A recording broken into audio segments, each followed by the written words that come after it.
Samantha Pillsbury is a New York City-based dating and self-worth coach. In her business, sampills.co, Samantha works with empathetic, ambitious women who want to find and build honest, vulnerable relationships. So her work often focuses on cultivating worthiness across women's lives, including love, career, and money.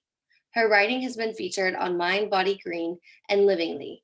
Before coaching, she worked in marketing and operations and has a degree from Yale University. Hello, Samantha. How are you doing today?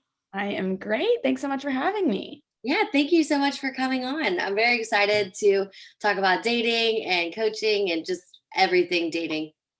Yeah, let's do it. Yeah, I can talk about this forever. I mean, like literally, I just find it so fascinating. I love one, the psychology behind it all, but I love talking about dating relationships. I have a whole podcast about it. Yeah, I mean, it's my full-time job. So to get into this, how did you get into dating coaching and how did you just get into this industry? Yeah, so it really all started for me because I hired a dating coach. And that was actually a decision when I look back on it that felt fairly casual. I was just at a point in my life, I'd had a bunch of sort of personal turbulence and was at a place where I just wanted some more support to get my direction back. I had always been a very directional person, get into the school and then go do the job and work hard. And I was just feeling lost. And an old mentor of mine had pivoted into dating coaching. So I hired her more as a life coach than a dating coach specifically. But of course, as the world works, it opened my eyes to all things dating coaching, completely blew my mind, led me to quit my corporate job, launch my own dating coaching business, not to mention plenty of other changes in my personal life, because I really had my eyes open to how much this work can be impactful for people and how there really isn't that much of it in the world right now. And I think there will continue to be more people talking about this type of work. So yeah, I launched the business in late 21. So we're sort of partway through the first year, and it's been such an interesting, exciting change. I feel so lucky to do this for my job.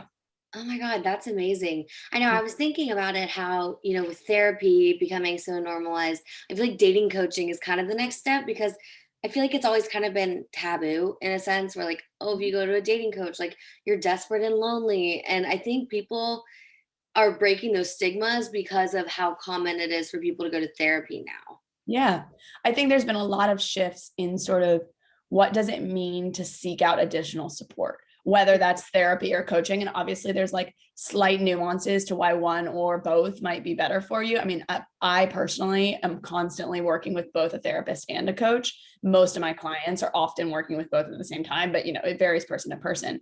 But when I think about it, especially as a coach, we don't look at Michael Phelps having a swimming coach and go oh, he's insecure and not good at swimming because no, if you want to be good at something, exactly, you don't have third party perspective on your own abilities. Yeah, a lot of things that you can't observe yourself doing. And so no wonder that people benefit from having somebody who knows the topic well, who can be a third party, both support system and accountability system.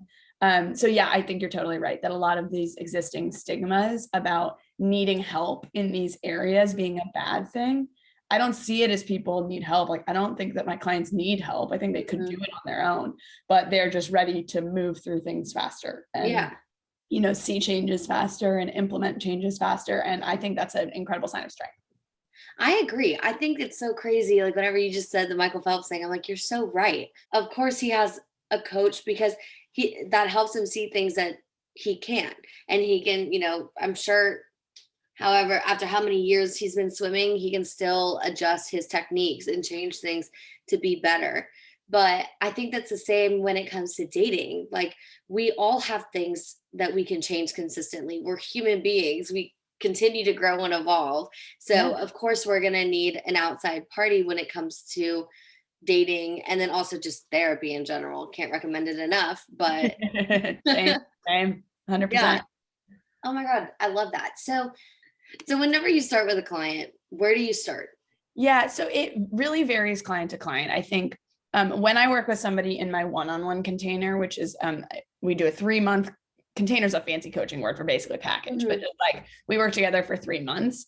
And so when somebody has signed up to do that type of work with me, we've normally established before they even sign up sort of what they're struggling with and what they're moving towards. So like, where would they like their dating life to be?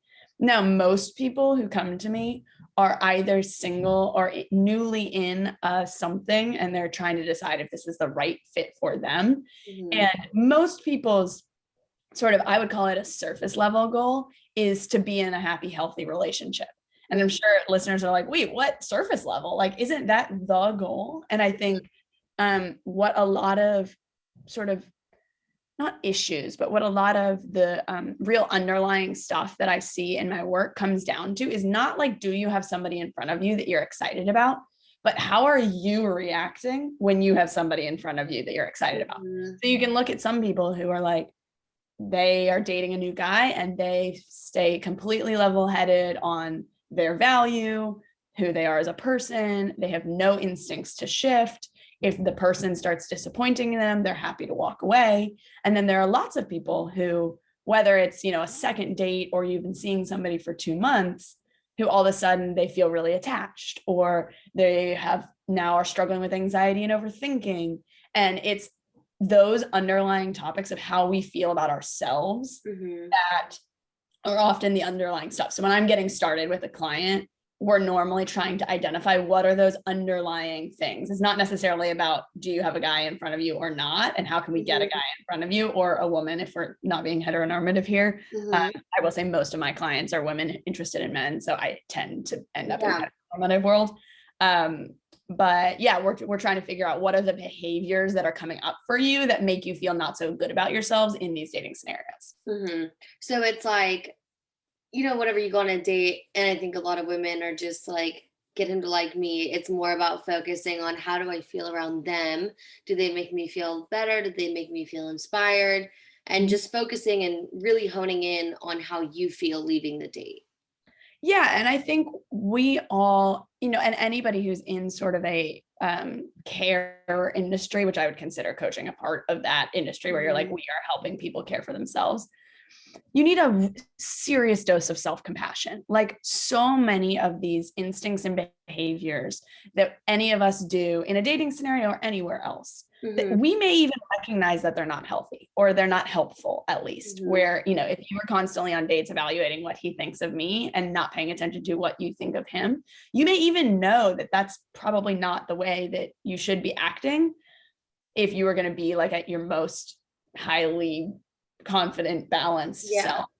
But those are hard things to shift, because those go back really far in our childhood, in our conditioning, in how we've been socialized in society. And so I always encourage women, like, do not beat yourself up. There's not something wrong with you. You are not flawed. You're not broken for having these behaviors, but understanding where they come from can help you choose actively. Am I going to continue acting that way or not? But we have to start from this place of like, most of these things go really, really far back. They have lots of repetitions on them. And so step one is becoming aware of them, and then we can focus on shifting. Yeah. Do you see a lot of that when it comes to like family and familial behaviors at all? Yeah. I mean, most of when you think about child development, and I am by no means a child development expert. Obviously, just when you play in topics of love and dating, understanding this stuff is like a core part. We learned love in our childhood. Whether you saw it, or what type of love you saw between your two caregivers, typically parents, and also how they loved you, were like the primary ways that we learned what is love, how is it expressed, what does it feel. But the thing is, when we're kids, we don't have the adult awareness that we do now to say, oh, that's not normal, or that's not good. You just accept what you're shown with no questioning. And it's really true when you're young. So like, what we all think about is our critical thinking, our ability to say, that feels bad, or like, you hurt my feelings, or you're blaming that on me, but I don't really think that's my fault. That level of thinking, you truly don't have it until age 7. So at age 7 is when you start to be able to question your world. And that's why when kids get into like elementary school, they're like, why? Mm-hmm. Because they're You're like, shut up. yeah, they're developing that muscle. Yeah. Especially the parts of your life from 0 to 7, you're just taking it all in with no questioning. And so what you saw and learned there, especially about caregiving and love, have a profound impact on who you are later in life. But the good news about all of this, especially for anybody who's listening, who is like, oh shit, like that's not what I wanted to learn. Because when I think back on that time of my life, our brains are incredible at changing. And so like all it takes is some focused and pretty consistent, but if you put some focused, consistent effort into shifting the way your brain works, almost everything can be rewritten. That's a big part of what coaching is. Yeah. How would you say that your dating life changed and your mindset when it came to dating changed during and after while you were in your own personal dating sessions? Yeah. So if we were to paint a picture of young Samantha, but even just like Samantha walking into coaching, I am the epitome of an oldest child.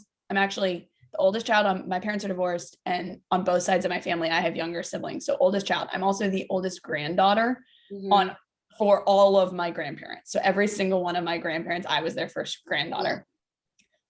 So oldest child, like good girl, goody two shoes, couldn't break a rule, wanted to make good grades, high achieving, peacekeeper, people pleaser, like truly, if you just down to read a description of any of those things, I was that. I get really uncomfortable when there's conflict in the room. I always wanted to make other people happy. I paid so much more attention to whether the person on the date liked me, whether than I liked them back. All of these behaviors that were so textbook to me. And so when I got into my personal coaching journey, the big takeaways that I was seeing were, I knew that I cared about other people's feelings and I wanted others in the room to be comfortable before I could really sit back and be comfortable. But I didn't realize how deep it was going. So I actually was kind of dissatisfied in my professional life. And it took this work and really unpacking my dating life to see, oh, wait, I'm also people pleasing in my career.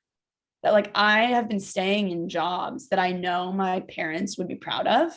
And I know that my friends would understand because of their opinions, not because I necessarily think that they're the right fit for me. And as soon as you start seeing those things, it's one of those things you like can't unsee. So my biggest shifts were starting to realize, oh, I need to figure out what I actually want, and having a really solid oh shit moment of, I don't know what I want. Like I have spent my entire life doing what I knew would make other people happy and saying I'm happy when other people are happy, even like really in subtle ways. And so it began a solid like 3 to 6 month journey of sort of like, to use a TikTok phrase, it was like sort of like entering my villain era of like, I needed to do what I needed to do, even if other people didn't understand it. And, you know, I had to cut some people out of my life and I had to make some decisions that, I mean, when I told my family that I was going to become a dating coach, I had a couple family members look at me like I had 3 heads. And it was, thankfully, everybody was very supportive, even if they didn't understand. But I had to have some conversations that people pleaser, you know, high achiever Samantha, it found very uncomfortable because I knew that people were like, I don't know that this is going to work, but they weren't saying that out loud to me. Yeah. Well, I mean, here you are, very successful. And popping up on my TikTok For You page all the time. I saw your account come up and I was like, yep. I was like, DM. But that's what I've been finding a lot of people on TikTok for my guests. But I saw like, I think you said that you had gotten, I want to say like 60 new clients or something like that from your TikTok blowing up. Well, so most of my clients at this point come from TikTok, which is amazing. And it's been quite a journey. I definitely was I guess not a late adopter because there's still lots of people joining, but for what I felt was a late adopter to TikTok. I feel like I'm the same way. And it's been a really interesting journey to figure out that platform. I'm so grateful for it because it really has been a huge driver for my business. It has also been a big adventure in terms of dealing with the exposure. You know, I was going to be happy if I got enough clients that, you know, paid my bills in this business. Like I had no intention of growing to be a huge account and like the first time I had videos go viral, and especially I had one a couple weeks ago that got really big. And dealing with that exposure of like just the amount of people looking at you and having opinions has been a journey into itself, because as a, you know, recovering good girl, having people disagree with me or having people, you know, question me takes a lot for me to have it not get to me. And it's, I don't just have a few people in a room saying it to me anymore. Now, when I have a video that people don't like, I can have thousands. And so that's been a journey into myself. And I'm so grateful that I have the coaching tools that I do to work on myself so that I don't get completely wrecked. I mean, it's impossible for it to not affect you at some level, but I feel like I'm in a much more stable place than I would have been if I had been in this spot a year ago. Yeah. I had my first video kind of, I wouldn't say it went viral, but it's popped off. And it's weird because mostly everybody's been really like supportive and like very nice in the comments, but then there's a few people and I'm like, okay, I never understood it, like the hate comment thing until now. And maybe it's just because like I'm experiencing it and I'm like, hang on a second. Like people are like, there was one I made that caught some steam. I was like, he's a 10, but whatever. And I did it and like someone commented and they're like, well, you're a 1. I was like, really? I'm like so over this. Yeah. No, I mean, my mom's boyfriend has a concept that he always reminds us, which is like the world is a bell curve. And there are 80% of the people in the world are in the middle of the bell curve. They're good people. They're rational. They are, you know, everything we expect normal people to be. And then there are, you know, 10% on either end. 10% are exceptionally kind, respectful, or high achieving, whatever it is. You can apply this across any metric. Yeah. And there's the other 10 at the other end of the spectrum that are mean, deeply unhappy, like out to get people. And we can't do anything in our lives really for either of these spectrums, because, and you can do this for political beliefs, you can do this for cleanliness, for, you know, pricing a product, it literally doesn't matter. If you create for either of the ends of the spectrum, you're getting yourself into a problem. And so it's like, we have to just remember that like most of the people are in that normal range. And, you know, when I see somebody who, the biggest thing that I see in my TikTok comments is people who believe that, typically women who believe that men are trash. I'm like, it's a fun phrase to say when you're complaining to your girlfriends over mimosas at brunch. But like, if we keep repeating this concept that men are trash, especially as women who want to date men, like we're not helping ourselves. All we're doing is alienating men. And on top of that, and probably the more important part from my professional perspective, is what we think and believe, and especially what we say repeatedly, filters how our brain perceives the world. So if you're constantly repeating to yourself that men are trash, you're going to start paying attention more to the men in the world who are trash. And eventually your brain will actually stop noticing good guys. Yeah. Like, not my personal opinion, that is like the functioning system of our brains. And we have to be really careful about what beliefs we're reinforcing in ourselves. And so when I see those comments, I'm like, I can't engage with too much of this, because I don't want to reinforce for everybody else that's following that this is a legitimate thought. Like, sure, there are men who treat people poorly, and sure, there are a few men out there who are trash, but they're in that like 10% bad tail end of the curve. And I am out here working with women who want to find the good guys. And so we need to focus on, there are good guys, and some are these good guys who just have never gotten clear communication about what they want. And so they may be doing things without realizing what they're doing, or, you know, we can believe in the good in people and still be realistic. So yeah, it's really, there's some mean people on TikTok and everywhere, but also on TikTok. Especially TikTok. I actually learned though that they've done like studies on that, and a lot of the trolls are actually children who are just trying to get into the world, and they don't understand the pain that they're inflicting on others. So I thought that was kind of interesting. Like, a lot of those comments are literally kids. And so like, it's hard to not want to clap back, but at the end of the day, you know, you just have to be the bigger person. And usually sometimes I'll delete them. Sometimes I'll just, if it's like not that bad, I'm like, whatever. And usually my friends will see it before I do. And then that's when it gets bad because they're Oh, like, excuse me.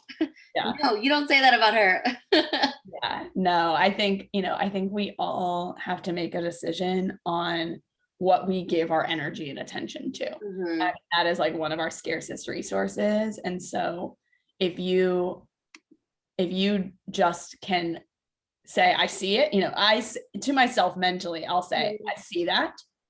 That's not productive for me to spend my energy on, and goodbye. And yeah, I've blocked a few times too. I also think, anybody who is creating content is being super brave and vulnerable and putting themselves out there mostly for free. And so Yeah. it's like, you didn't pay me to get access to some like proprietary membership where I give you my thoughts, where then I feel like you have a say in feedback. Like, I'm doing this for free on my own time. Like, yes, I'm running a business behind it, but nobody who's following me on TikTok has to pay to follow me on TikTok. Yeah. So if you walked into a store that I ran and started berating me, there are laws that say I do not have to, in a restaurant, like, I do not have to serve anybody in this establishment that I don't want to. Like, you may leave, sir. Same thing on TikTok. Like, I do not need to serve anybody that is being disrespectful for me. So like, I have no qualms with the block. Yeah.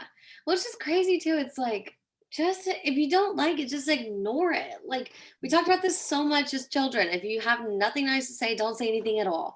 And for some reason, we like the basic principle, people still don't understand. It's like, if you don't like it, just ignore it. Like, I don't know. I'm just so over like, all the hate and negativity that people keep putting in, because I'm just like, I want to be positive. I want to be happy. Let's focus on the good.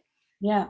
Well, I also think to bring this all back to dating, I think there Yeah. is an interesting parallel, because we are all so self-interested, and that's fine. Like, that's how humans are, that we whenever we see something in our world that is sort of in conflict with the way that we believe or the way that we see ourselves, it's really hard for us to not feel it as a personal attack. Where you're like, I'm seeing something that, if it's true, means I'm wrong. And so I think a lot of people get personally offended when you say something that they disagree with. And so I think that's really the instinct that, for a lot of times, I can't speak and I definitely don't understand the psychology of trolls. So like, leave that one aside. But I think often some of the more well-meaning trolls, let's say, are feeling like they need to correct something that they're seeing in the world, but it's so that they can stay comfortable in their current worldview. And I think that same instinct I see in a very different, like, comes to life in a very different way in people's dating lives, where when they see somebody treating them not well, they interpret it as a personal like indictment on who they are. So like, if a guy ghosts you, it can be interpreted as you're not good enough or you did something wrong, when in fact, what that guy's actions were probably had absolutely nothing to do with you. Or if they had anything to do with you, it was like very minorly, and it had nothing to do with your like qualities as a human. But we are built to interpret the signals of our world as like information about who we are. And that can lead to some really inaccurate conclusions. And a lot of the sort of like low confidence and low self-worth I see in clients, they tell me all this evidence of, well, he did this, and this guy that I was dating did this. And I'm like, those are all information about them. Like, those things have actually give me no information about who you are as a human. It gives me information on how you react to situations. But I think that's like a flaw that a lot of people, and so I think that the trolls can often misinterpret. I'm like, I can have a different belief than you. It doesn't mean that your belief is wrong. In fact, we all get individual beliefs, but we think that like the world needs to be completely harmonious with how we believe about, about our world and about ourselves. Yeah, no, I completely agree on that. Well, while we're on the topic of self-worth, let's talk about that. I know that you do a lot of confidence building and self-worth with your clients. So for starters, what are like some of the main foundational issues that you're seeing a lot when it comes to, a lack of self-worth or a lack of self-confidence? Yeah, I think the most common way I see it come to life is if you are the type of person where when things are going well in your life, you feel good about yourself, but when things start to go poorly, you feel bad about yourselves. And I'm not talking like, oh, it sucks that I got like critical feedback at work. If Yeah. it's like, you go into a phase where, let's just say, work is hard, or maybe your company's not doing well, and so your boss is being shorter with you or whatever it is. If you immediately jump to beliefs that like you're not good enough, that you're going to get fired, that, there's something wrong with you, that you were never qualified for this job to begin with, like when you see those sort of like imposter syndromes flags popping up, that's a sign that your view of yourself, including your self-worth, and then confidence is kind of a layer on top of that, is really tied to external feedback. So you're looking for the world to tell you, are you good or not? And that's a recipe for highly fluctuating views of yourself, which when you really think about self-worth, like self-worth is your own worth. And so it shouldn't fluctuate based on the view around you. Like you can look at, oh, okay, I maybe didn't do so well on that presentation, but that's about your behavior. Like I didn't, perform my best. It's not that you're bad when you didn't do well on that presentation. So I think that's one of the most common things. And you see it a lot in kids that were really like good kids, like the high achievers, the ones who got into the school they wanted, or they were great athletes or great musicians or whatever it is, where they have been used to over their lifetime having people been like, oh, you did such a good job. I'm so proud of you. Your parents must be so happy with that performance. They get really used to hearing the world telling them that they're good. And so they don't build up their own muscles of being like, I'm good, even if the world doesn't say so. And when we're adults, like we don't have parents all the time coming and telling you did a good job, you did a good job. You have to be able to do it to yourself. And so I see it a lot in, most of my clients are really ambitious, high achieving women who are used to that sort of like external feedback. And we have to actually tune them back into being able to give it to themselves rather than paying attention to the world around. Sometimes I think, me personally, sometimes I'm like, yeah, I'm such a badass. But then there's other times, like literally last night, I was having a full on breakdown because I was like, oh my God, my friends are starting their careers and I'm not doing anything. I'm not doing enough. And I'm like, Riley, you just graduated college in May and it's only August. Like, you don't have to have it all figured out. But, I really resonated with your TikTok because I am a very type A person. I like a plan. COVID was my absolute worst nightmare. No, it literally was. I had my whole college like planned out to the T. I was going to study abroad May 2020. And then I was going to the spring semester. I was going to study abroad in Australia. That was like my whole goal. I wanted to intern at Live Nation and in their Sydney office. And then hopefully that internship would help lead to a job. Like I had so many things that I had planned out, ready to go. And COVID threw a wrench into all of it. And it was horrible for me. I literally like had such like a I guess like a self-identity crisis, just because I was like, oh my God, I'm not doing enough. Like I'm struggling. I wanted 6 internships by the time I graduated. Like, and now I look at it and I'm like, I still graduated with 3 internships. Yes, I didn't get to study abroad and that sucks.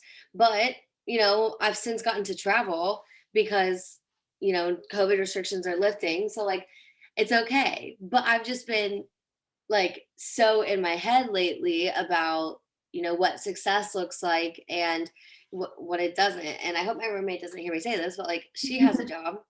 Yeah. And I do not envy her at all right now. Like, and so I'm like, maybe I should like just focus on myself and like focus on the podcast and focus on the other things I'm doing and, try to learn how to give myself validation through like, no, you are doing enough rather than focus on, oh, I'm not doing enough. I could be doing more.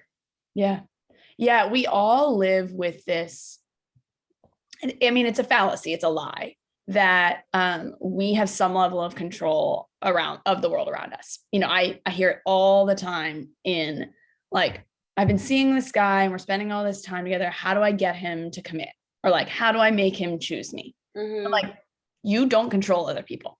No. You don't control when a global pandemic hits. You don't control when governments lift travel mandates. You don't control whether the client that you presented that big pitch to had gotten dumped the day before and was just in a really bad like mind space. There's so much that we think we can control. Oh, well, if I prepare and I do a really good job in the presentation, he'll have to say yes to the pitch. Or if I am exactly this way, then he'll see that I'm girlfriend material and he'll want to commit to me. I'm like, you don't control his thoughts.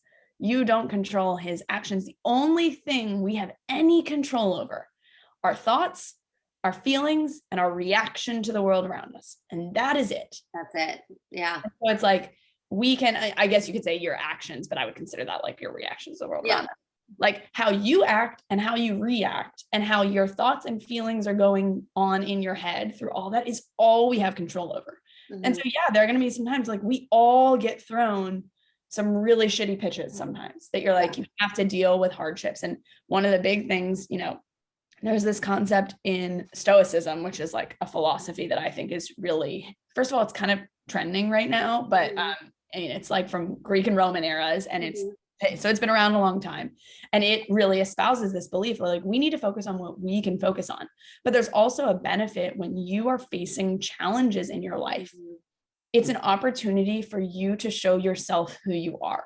So like the people who are never challenged, like let's go back to our Michael Phelps example. If Michael Phelps had always swum against like mediocre swimmers in his career, or if you think about, you know, you're in the music world, if you had only had to audition for like your high school musical against medium quality, like only mildly talented singers, you wouldn't get that good, because you'd never be like, oh shit, I need to step up my game. You never have that moment of like, oh, I might not get what I want unless I really step into myself. And so when we face challenges, they can be sort of the crucibles to say, okay, who am I really? And like, how do I want to respond to situations like these? And it doesn't mean they're not shitty. It doesn't mean they're not painful or disappointing or all those things. But just like I said, our reactions are one of the biggest things that we have control over. So you can either get really depressed and victim mentality of like, I can't believe this happened to me. I was supposed to be XYZ places. Or you can be like, okay, this is a really interesting opportunity. Like my plan got screwed up, but I know I can't control the world around me. So how is my plan shifting? Or like, how am I going to respond to these new situations? Wow. That's deep. Work with like self-worth and confidence. Where do you start? How do you actually like help somebody build that? Yeah, I think there's a big myth. I was actually talking about this with a client last week. There's a myth that confidence is a feeling like sadness or happiness, that you're like, oh, I need to do things so that some days when I'm walking into that presentation or when I'm walking into that first date, I'll feel confident. And I think that's a misunderstanding of what confidence is. Like confidence is a belief that you are going to be able to handle whatever comes your way. And so it's really a mindset and not a feeling. When you think about like people who are confident, you know, I did theater growing up my whole life. And so presenting in front of people, or like, I guess I should say performing in front of people, was something I'd been doing from a very young age. So before I was a coach, I worked in the marketing industry, I worked in an advertising agency, and I was on the new business teams. Like we'd go into these pitches in front of, you know, the CMO of insert brand, trying to get these brands to hire us to be their advertising agency. And I would always have people ask me like, how do you feel so confident presenting? Like you get up there, you don't seem nervous. And I would always tell them, number one, just because I seem confident doesn't mean I'm not nervous. But I'm doing it in spite of my nerves. And second of all, I have repetitions on doing this enough times that I know I can handle if they like the pitch or if they don't like the pitch. You know, if I see the CMO on his phone texting, that doesn't make me believe that I'm a bad presenter. You know, I can just respond to the situations. And so my confidence doesn't come from knowing that I'll do well. It comes from repetitions of doing the thing and just knowing that I can handle whatever comes my way. So the action itself doesn't feel so scary. And so when I work with clients to start building confidence, that's the number one thing. It's like, you're not going to feel the confidence before you act confident. We're going to like get you doing actions. And over time, you'll see, oh, wait, I can really handle this. And it will mean that the risk of failure will get less scary, because you'll go, oh, I can handle this. You know, even if it completely crashes and burns, I can be fine. And so I think when you shift into confidence as a mindset, you can start thinking confident before you actually have the repetitions on Yeah. being able to do the action. I think a lot about I don't know, whenever you were saying this, it just kind of took me into the like place of like rejection almost, where like I think about my own personal story. I look back at, younger Riley, and her lack of confidence and self-worth is so sad. Like you said, I grew up performing. I was a singer before I went to Belmont, and I always knew when and how to turn it on. My whole life I have been a performer. I get up in front of a group of people. Those nerves, they fuel me. They don't hinder me. They never have. And that's a quality that, public speaking is not an issue for me. And that's a quality that I am grateful that I have, because I know a lot of people don't. But I just look at my younger self and what I was willing to take from guys. My dad and I have such a great relationship, and I think almost to a fault, where like I had my expectation for guys way up here, and I have yet to meet anybody who can even come close to meeting the expectations my dad set for me. And I think about the things I used to accept, and I look back and I'm just like, oh man, like it's so embarrassing, Riley. You were in a situationship for like 3 years on and on. Like that is so embarrassing. And I think back to that. And what I was able to do, probably through a lot of it, honestly, is probably through listening to podcasts, which is why I think like I am so passionate about it, because I gained so much self-worth and confidence just from listening and learning about it through podcasts. And I look at the things I used to accept, and I look at it now and I'm like, I would never take that. And it doesn't mean it doesn't hurt. It doesn't mean that it doesn't suck. It doesn't mean that sometimes don't feel lonely, but like I look at it now and I'm like, I would rather not even have this person in my life than accept what they're willing to give me. Yeah, no, I think that, but I think you having that mindset is like, it shows that you're a couple steps along the journey. And so if there are people listening who are like, yeah, that all sounds good, but when I'm actually in the situation, it's really friggin' scary to accept the possibility that, let's take the situationship example. I do a lot of work with people on situationships. I joke, I used to be the situationship queen. I was actually in 3 in a row. And I was like, I was not your age. This was fairly recently. And I remember the third one, I was like, how did I end up here again? Like, Yeah. I had some decent standards on what type of person I was letting into my life. And I ended up here again. But when you're in like a situationship with a guy who you like, there are a lot of things about him that you like. And it often doesn't feel like the decision that you're making is bad relationship or alone. You're so focused on, I like him and I want to continue spending time with him, but I also know that something about this situation isn't meeting my needs, or it isn't working for me. So when I have people come into the comments, be like, I've been seeing him for this long and we've been hanging out all this time, but like, he doesn't call me his girlfriend. And you're thinking about it as, what am I doing wrong to not get him to act that way?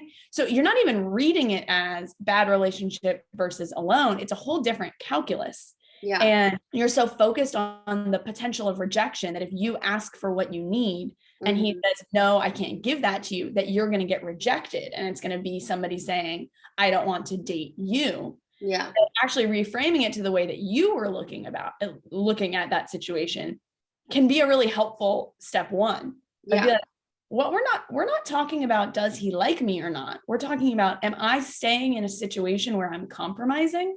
Or am I going to go to a situation where I'm not compromising? Now, that not compromising situation means that this man isn't in your life, and that can be scary in its own right. But like, we have to be really careful when we compromise over and over again. What we're telling ourselves is that the full picture of what we want, that great example that your dad set for you, if you compromise over and over again, you're telling your subconscious that full list isn't possible.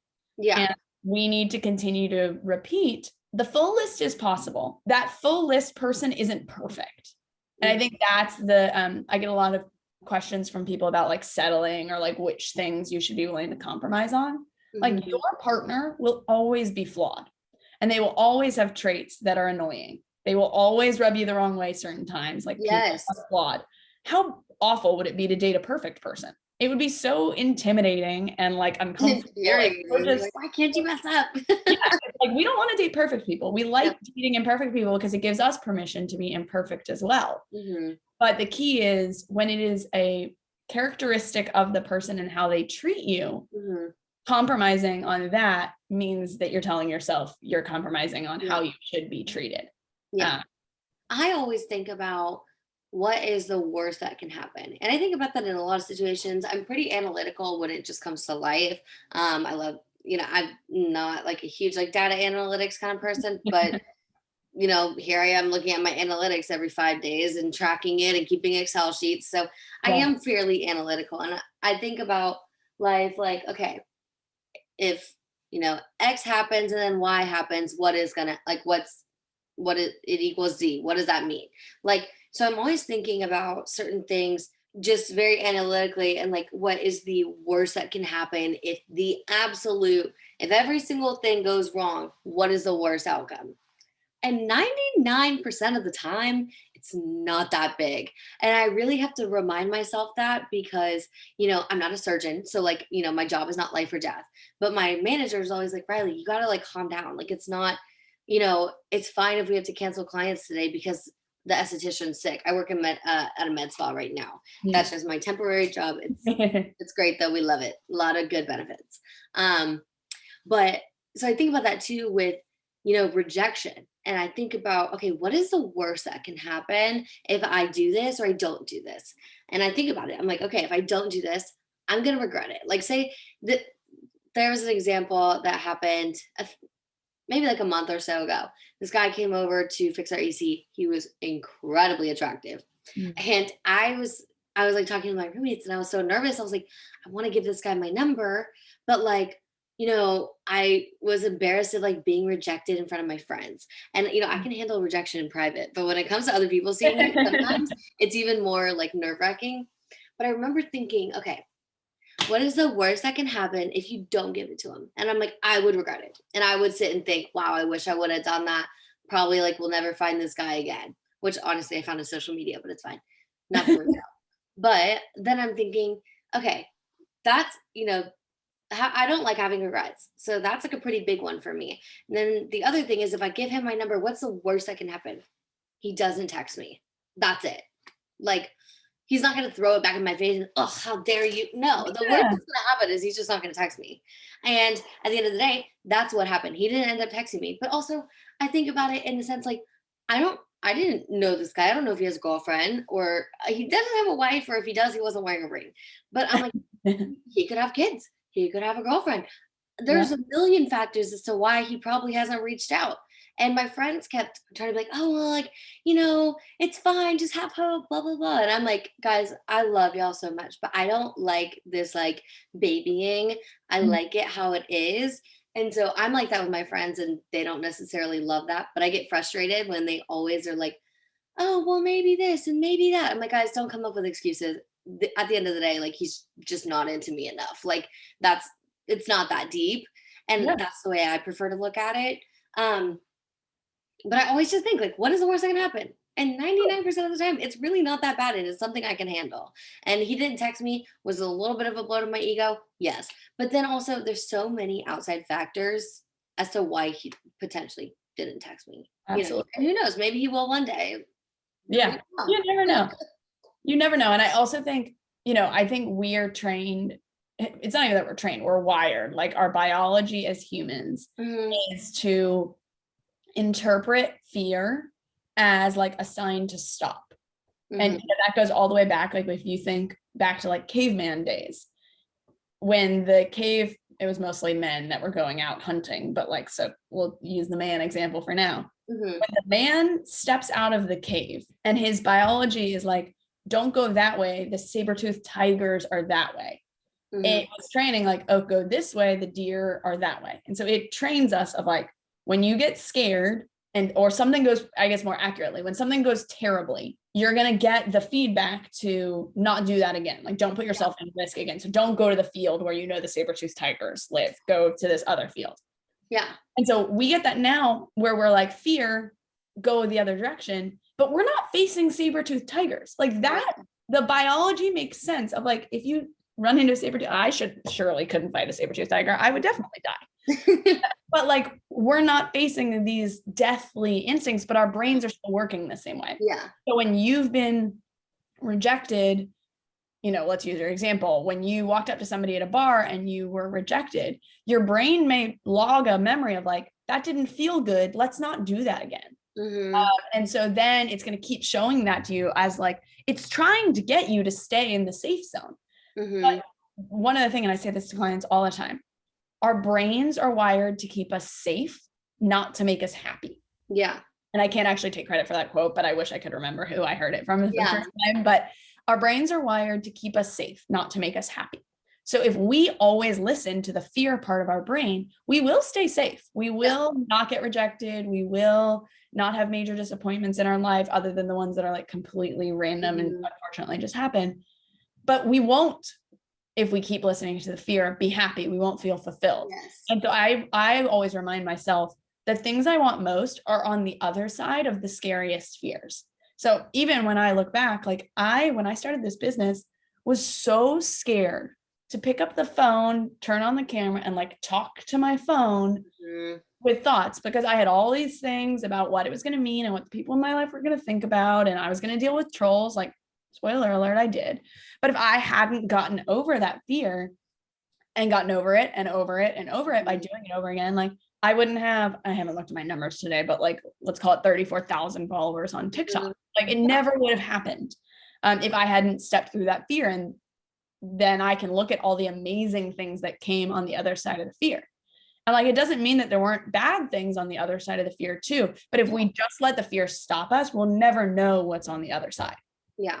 Do you recommend to your clients that they shoot their shot more? Like, I almost feel like rejection, it's so scary, I think, especially to women, because we're always, you know, the ones like rejecting men, and we're not the ones like typically getting rejected. I feel like it's like not a newer thing, because I'm sure women get rejected, but like it's a newer thing. But I found, for me personally, just going up to guys at bars over and over and over and over again, maybe, you know, at the time I was just trying to get some free drinks, but you know, over time, I can't tell you how many times, like majority of the time, I get what I want.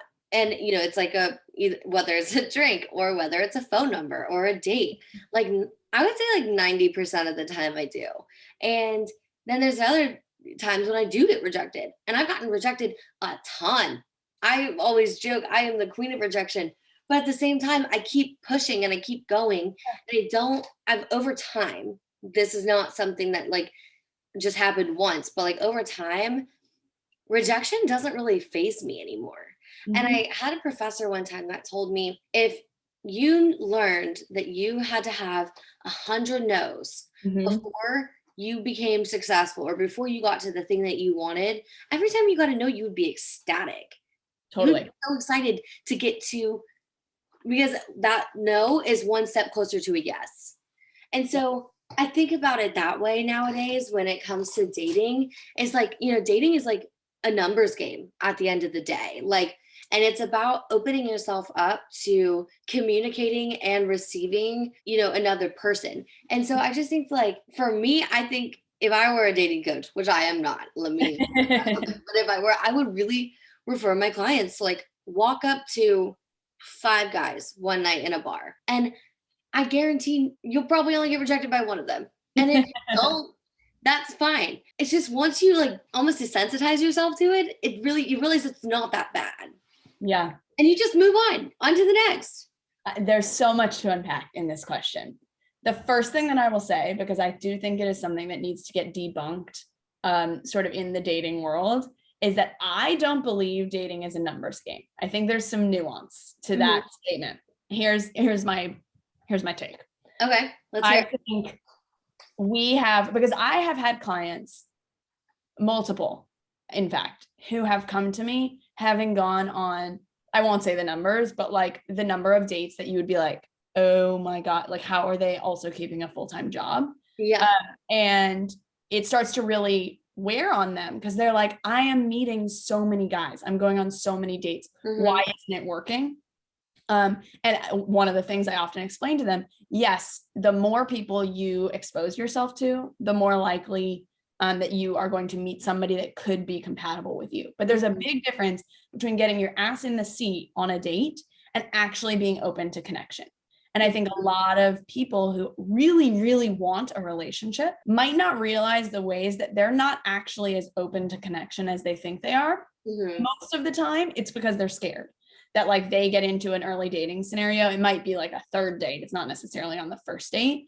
And they are looking for red flags, or they're looking for what in my world, I'm like, they look for saber-toothed tigers. And so yes, you can go on plenty of dates, and that absolutely helps, like compared to the person who's just sitting on their couch watching Netflix. Like somebody who is out meeting more people is putting themselves in a better situation. But we do have to apply a little bit of nuance that just putting yourself out there doesn't necessarily mean you're in the best place to find connection if you are keeping connection at arm's length.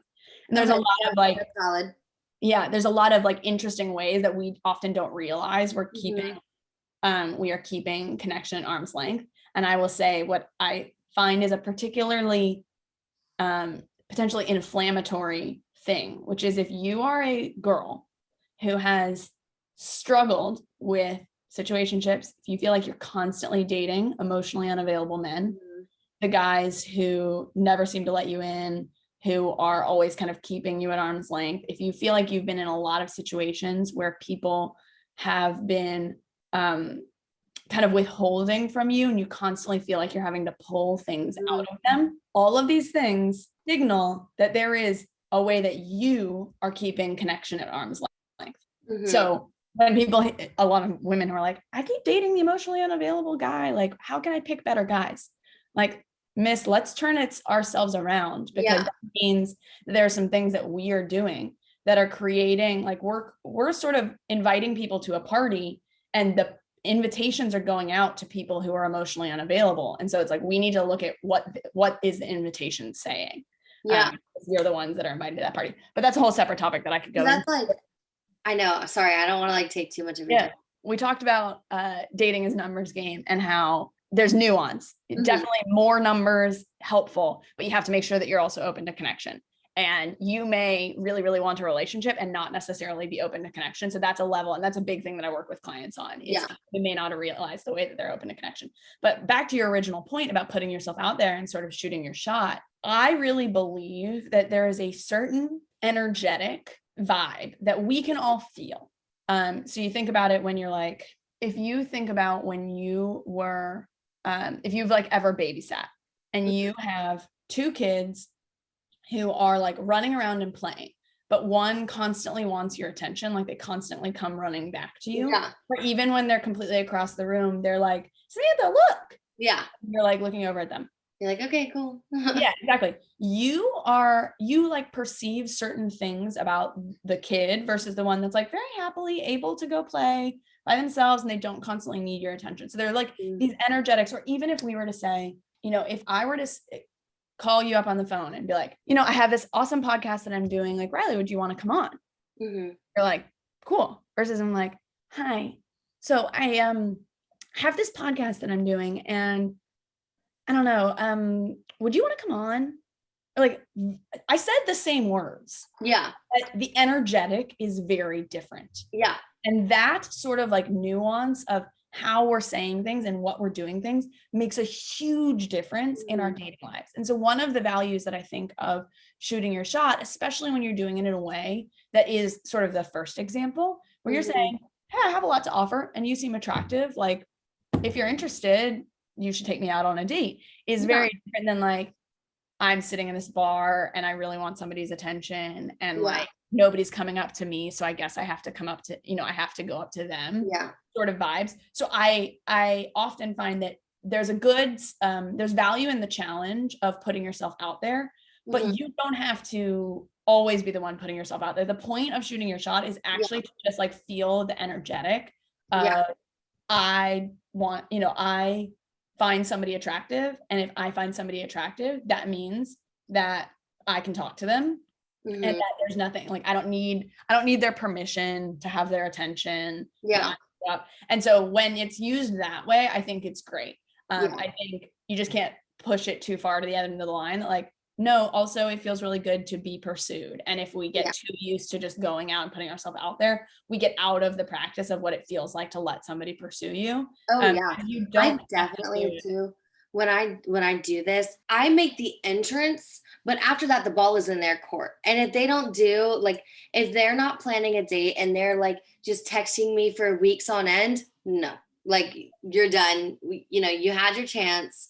And so I'm definitely that way. Where like I don't mind making the entrance. I'll do the opening. I will not pursue. Yeah.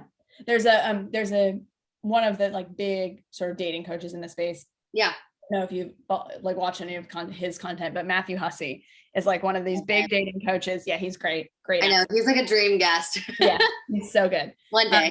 But he actually had sort of some comments on this topic that I found super insightful, which was that a lot of times when women hear this conversation about, shooting your shot or women going up and sort of like opening the door, they're like, oh, like, why do we have to do this now? Like, for all of history, the men like pursued women.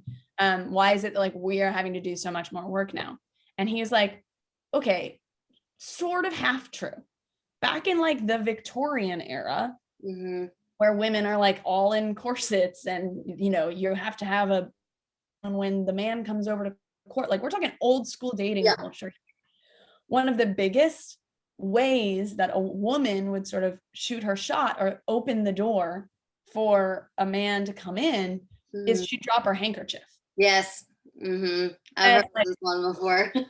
Exactly. And I thought it was such a beautiful thing of like, she's not being like, you should date me, but she's saying, hey, here's an opportunity where you can like step up and help. And if you leave the handkerchief here, I know that you're not interested in me and or you're not my person, because like my polite future husband, if he saw a woman drop her handkerchief, especially because she's wearing a friggin' corset, like bending down is not easy. Can't bend down in that. Exactly. So that's why it's a beautiful example. Like, I think in our dating life, we can find opportunities to drop a handkerchief. One of my favorites, which is actually another Matthew Hussey tip, which is men love to be helpful. They feel super valued when they're helpful. So I'm not really into the like tactical tips and tricks, but if you're looking for a way to test this sort of like drop the handkerchief idea, the next time you're out at a bar or at a restaurant or you're at a coffee shop or whatever it is, when you've come from the bar or the whatever it is with the coffee for you and your friend, whoever you're there with, say maybe you have a jacket or you have a bag or something, whatever it is, you can walk up to them. And this is full credit to Matthew Hussey for this concept, but I think it's a good one. You walk up to this guy that you think is interesting. Be like, can you do me a huge favor? He's like, sure. Most guys will be like, sure. Can you hold these for just a second? I need to like readjust my jacket. Or like, can you hold my jacket for a second? I'm like, I don't have enough hands and I need to go drop this stuff. I think I literally just made a TikTok about this. Yeah. Great minds think alike. I know. What it does that is so beautiful is it's not you saying, pay attention to me. It's you putting yourself in his world, giving him an opportunity to help you. You go to your friends, so you're walking away, hand the drinks, and then you can come back, take your jacket from him or the drink, whatever you handed to him. Yeah. Be like, thank you so much. That was so helpful. And then you like, have that moment to pause. If he takes that open opportunity to be like, oh, totally, start a conversation, or maybe you even introduce yourself. And Samantha, thanks so much. This was really helpful. Some guys will take the door, open the door, whatever you do. Others won't. But that is an opportunity. Like, you're at no loss. You gave him an opportunity to be helpful. You gave him an easy entrance. If he takes it, great. And if not, he probably isn't the type that's going to make that much initiative. And if that's important to you, well, then not a fit. But there are lots of ways that don't have to be so straight up like, hi, I think you're cute. Like, you should ask for my number. Shoot your shots, where you can be putting yourself in a place where a guy is approachable. Like, don't listen to your earphones when you're at the coffee shop. Make eye contact with people. These like little ways that you can open the door in sort of like drop your handkerchief ways. Yeah. One of the things I always say too with coffee shops is like, ask someone that you're interested in to keep an eye on yourself while you run up and grab another coffee or you go to the bathroom. Totally. All my friends are like, I would never, because what if it gets stolen? I'm like, okay, really? Like, the odds of that person being a thief and running out with it are so slim, especially there's like people around. I really doubt that's going to happen, but like, you're making them feel useful.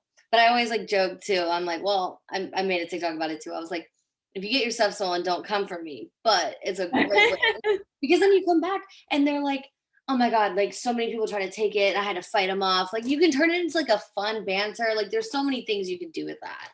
Yeah. Yeah. I think our dating lives, they're just a subsection of our regular lives. And the only difference is that in order to be successful in your dating life, quote, successful. Yeah. Listeners, I'm air quoting here. In order to be successful in your dating life, your heart has to get involved. And so it's like, it is more vulnerable. And so it can feel more intense. But in the early stages, like in the early couple of dates, if your heart is getting involved, we actually have some warning signs because nobody that you've gone on 3 dates with has shown you enough about themselves for you to really get your heart involved. You might be like interested or attracted, but like our hearts should not really be involved in this early dating. And so we can just explore and play around in the early dates a little bit more. And my bar for any client, if they're thinking, I went on this first date, am I going on the second date? Comes down to 3 questions. Did you have fun? Are you interested to know more? And did you see something that makes you think this person is a good person? And that's it. Yeah. You don't need to be like, they showed me this, they don't have these red flags. No, keep it really simple. Yeah. Did you have fun? Are you intrigued to learn more? And did this person show indicators that they're a good person? Yeah. I mean, for me, unless a date goes horribly wrong, I'll always go on a second date because I just feel like you don't have enough information yet from the first date. But after the second date, I have learned this with myself.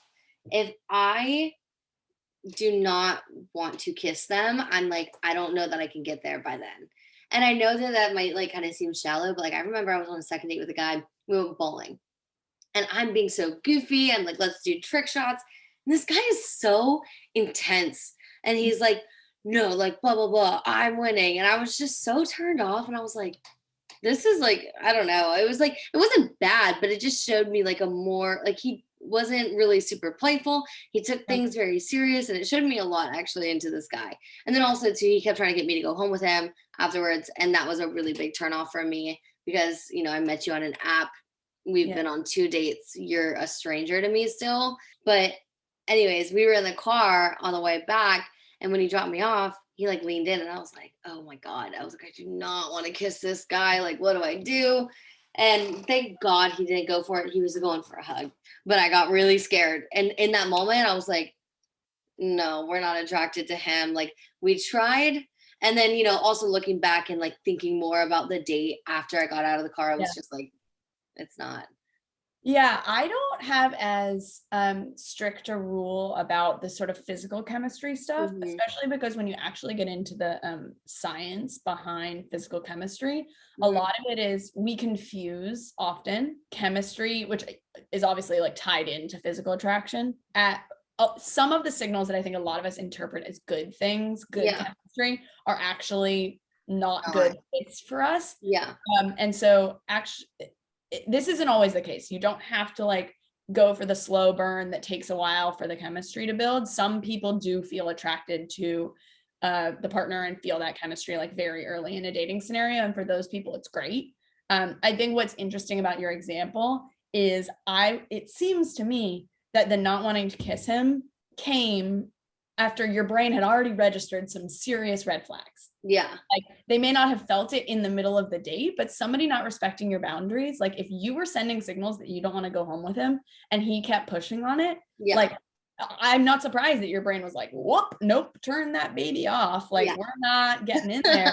And so I think in that way, like our brains do a good job of saying, hey, this person isn't a fit. This person isn't a fit, and not giving you signals to like keep leaning in. But I guess just I think it's always important to separate the two concepts. When you have seen a signal like you saw, and especially because it sounds like you all weren't a personality fit, like there were a lot of things going on the date. Yeah. To not be attracted and not want to go out again, totally makes sense. Totally agree. Yeah. Sometimes physical chemistry or that sort of like sparky feeling takes a little bit longer to build. And so if the guy completely respected your boundaries, you had a really fun time, you felt like you were personality fits, he was very nice to you, but you're still not like, oh, I want to jump his bones.